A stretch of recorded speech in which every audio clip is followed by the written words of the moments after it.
नमस्कार, बहुत स्वागत है आपका। सनातन धर्म में मार्गशीर्ष पूर्णिमा व्रत का बहुत महत्व है और बहुत शुभ माना गया है।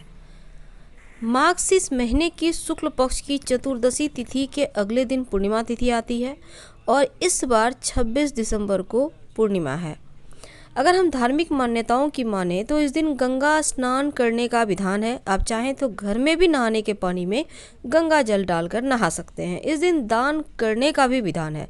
मान्यता है कि मार्गशीर्ष पूर्णिमा के दिन जगत के पालनहार भगवान विष्णु और माँ लक्ष्मी की विधि पूर्वक पूजा आराधना की जाए तो घर में सुख समृद्धि आता है। तो मार्गशीर्ष पूर्णिमा के दिन आप पूजा कैसे करेंगे?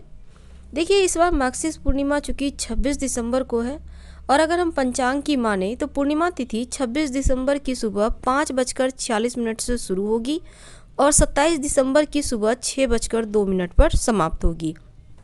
मार्गशीर्ष पूर्णिमा के दिन सुबह उठकर स्नान करें, स्वच्छ पीले वस्त्र धारण करें, भगवान सूर्य को 1 लोटा जल अर्पित करें और फिर श्रीहरि को फल पुष्प मिठाई गंध वस्त्र अर्पित करें। माँ लक्ष्मी को गुलाबी या लाल फूल समेत श्रृंगार की वस्तु अर्पित करें और इस दिन सत्यनारायण भगवान की कथा पढ़ने या सुनने का भी विधान है। इस दिन माँ लक्ष्मी को सफ़ेद वस्तु का ही भोग लगाइएगा और मार्गशीर्ष पूर्णिमा का व्रत रखने से आर्थिक तंगी से छुटकारा मिलता है, पारिवारिक रिश्तों में सुख शांति आती है, रुके हुए कार्य पूरे होते हैं, साधक को मनचाही मनोकामना पूर्ण होने का आशीर्वाद प्राप्त होता है। तो इस दिन व्रत रखने से, पूजा करने से हर तरह के सुखों की प्राप्ति होती है और सबसे बड़ी बात यह है कि इस दिन करने वाला दान का फल अन्य पूर्णिमा की तुलना में 32 गुना अधिक मिलता है। इसीलिए इस पूर्णिमा को 32वीं पूर्णिमा भी कहते हैं।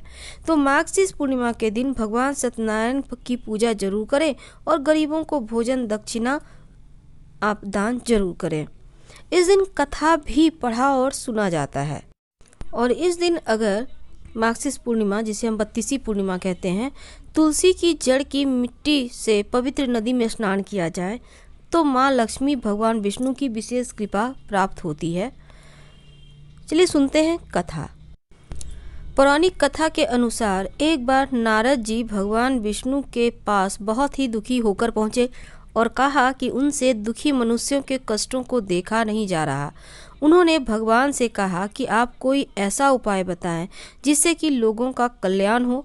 यह सुनकर भगवान श्री हरि ने कहा कि जो भी व्यक्ति सांसारिक सुख और मृत्यु के बाद मोक्ष प्राप्त करना चाहता है उसे श्री सत्यनारायण भगवान की पूजा व्रत जरूर करना चाहिए। भगवान विष्णु ने फिर सत्यनारायण व्रत के बारे में विस्तार से बताया।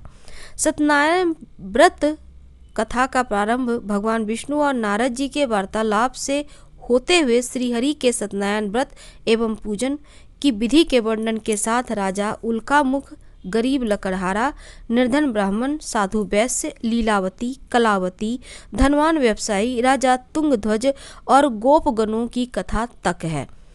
कथा सार ग्रहण करने से यह निष्कर्ष निकलता है कि जिस किसी ने सत्य के प्रति श्रद्धा विश्वास किया उन सब के कार्य सिद्ध हो गए। जैसे लकड़हारा, गरीब ब्राह्मण, उल्कामुख, गोप गुणों ने सुना यह व्रत सुख, सौभाग्य, संतति, संपत्ति सब कुछ देने वाला है तो सुनते ही श्रद्धा, भक्ति और प्रेम के साथ सत्य व्रत का आचरण करने में लग गए। फलस्वरूप इहलौकिक सुख भोग कर परलोक में मोक्ष के अधिकारी हो गए। साधु वैश्य ने भी यही प्रसंग राजा उल्का मुख से विधि विधान से साथ सुना, किंतु उनका विश्वास अधूरा था, श्रद्धा में कमी थी। वह कहता था कि संतान प्राप्ति पर सत्यव्रत पूजन करूंगा। समय बीतने पर उसके घर एक सुंदर कन्या ने जन्म लिया। उसकी श्रद्धालु पत्नी ने व्रत की याद दिलाई तो उसने कहा कन्या के विवाह के समय वो व्रत करेंगे। समय आने पर कन्या का विवाह भी हो गया, किंतु उस वैश्य ने व्रत नहीं किया। अपने दामाद को लेकर व्यापार के लिए चला गया। उसे चोरी के आरोप में राजा चंद्रकेतु द्वारा दामाद सहित कारागार में डाल दिया गया। पीछे घर में चोरी हो गई। पत्नी लीलावती, पुत्री कलावती भिक्षावृत्ति के लिए विवश हो गई। एक दिन कलावती ने किसी विप्र के घर श्री सत्यनारायण का पूजन होते देखा और घर आकर माँ को बताया। तब माँ ने अगले दिन श्रद्धा से व्रत पूजन कर भगवान के प्रति और दामाद भगवान से अपने पति और दामाद के शीघ्र वापस आने का वरदान मांगा। श्री हरि प्रसन्न हो गए और स्वप्न में राजा को दोनों बंदियों को छोड़ने का आदेश दिए। राजा ने उनका धन धान्य तथा प्रचुर द्रव्य देकर उन्हें विदा किया। घर आकर पूर्णिमा और संक्रांति को सत्यव्रत का जीवन पर्यंत आयोजन करता रहा। फलतः सांसारिक सुख भोग कर उसे मोक्ष प्राप्त हुआ। इसी प्रकार राजा तुंगध्वज ने वन में गोपगणों को श्री सत्यनारायण भगवान की पूजा करते देखा, किंतु प्रभुता के मद में चूर राजा ना तो पूजा स्थल पर गया, ना दूर से ही प्रणाम किया और ना ही गोपगणों के द्वारा दिया प्रसाद ग्रहण किया। परिणाम यह हुआ कि राजा के पुत्र, धन धान्य, अश्व, गज आदि सब नष्ट हो गए। राजा को आकस्मिक यह आभास हुआ कि विपत्ति के कारण सत्यदेव भगवान का निरादर है। उसे बहुत पश्चाताप हुआ। वह तुरंत वन में गया, गोपगणों को बुलाकर काफी समय लगाकर सत्यनारायण भगवान की पूजा की। फिर उसने ही प्रसाद ग्रहण किया, तब घर आ गया। उसने देखा विपत्ति टल गई, उसकी सारी संपत्ति जन सुरक्षित हो गए।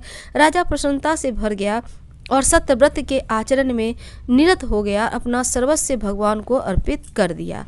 तो श्री सत्यनारायण व्रत सत्य रूप ब्रह्मा जीवात्मा रूप में हमारे अंदर विद्यमान है। हम सब सत्य के ही स्वरूप हैं, पर माया के बस में आकर नष्ट होने वाली वस्तुओं को संग्रह करने की सोचकर संसार में मग्न हो रहे हैं। इस अज्ञान को दूर करके सत्य को स्वीकार करना और प्रभु की भक्ति करना ही मानव का धर्म है। हर हर महादेव। धन्यवाद।